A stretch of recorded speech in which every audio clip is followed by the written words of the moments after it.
Our next topic is fungicide and insecticide use in wheat. Well, Brian, with many wheat farmers, they're just getting comfortable spraying foliar fungicide and used to the benefits that we're getting there. We're seeing a pretty consistent gain. Now you're saying we need to mix insecticide in with our fungicide at the same time? Yeah, it's funny. We've been spending, Ag PhD has been on the air for 11 years now. We've been spending the last 11 years telling you, if you're raising wheat, you absolutely have to put fungicide on every single acre. It pays all the time. I mean, we raise wheat too, and I wouldn't even dream about doing it without fungicide. The reason why is with wheat, we have a very dense canopy there that holds a lot of moisture. It's relatively early in the spring, so we've got a lot of moisture in that canopy. Even if you're in a drier area of the country, there is moisture in that canopy. When you have some moisture in the canopy, you have more potential for disease. The other problem we have with wheat, compared to corn or soybeans, we don't have the great degree of breeding or biotech or anything like that in a lot of our wheat varieties. All we have is some varieties that are somewhat marginal at best in terms of disease resistance. So we don't have good disease resistance.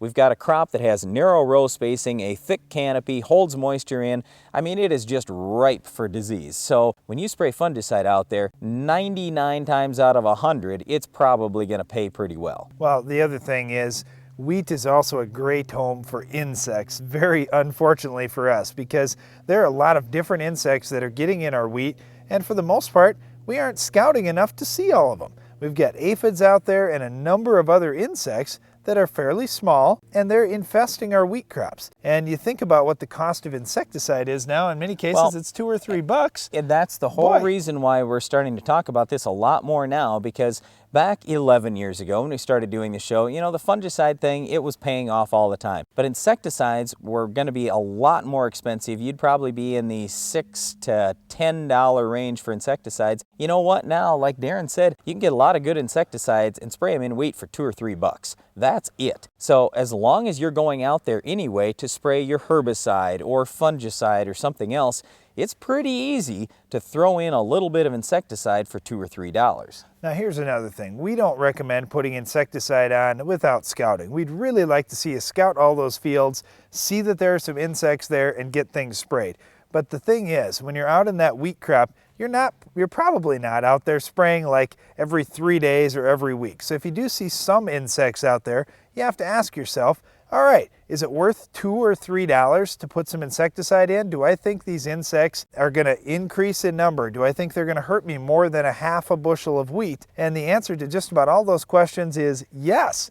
So throw it in there and do a good job getting fungicide and insecticide sprayed out in your field. Now, coverage is a question we get a lot, and tank mixability, do we have issues there with either? Nope. When we're talking about insecticide, it's not a big deal. You don't have to have perfect coverage. Now, the fungicide's a little different story. We would like to get as good a coverage as we possibly can with fungicide, because that is not very mobile in the plant. The other question we get is tank mixing with herbicides. Is that possible? Yep, you can tank mix any of this stuff with herbicides. That's just fine. Just keep in mind that if you're trying to do the best job for the fungicide and getting better spray coverage, you're going to use more water and probably more spray pressure, which means potentially you could have a little more drift. So if your herbicide has an issue killing, let's say, off-target plants, that may be a concern for you. Just kind of keep that in mind. Well, there are many things going on in wheat crops today. To get more yield and to protect your crop, look at using some insecticide in with your fungicide application too. Well, another thing you've got to make sure you do in any crop is control weeds like our Weed of the Week. It's coming up next.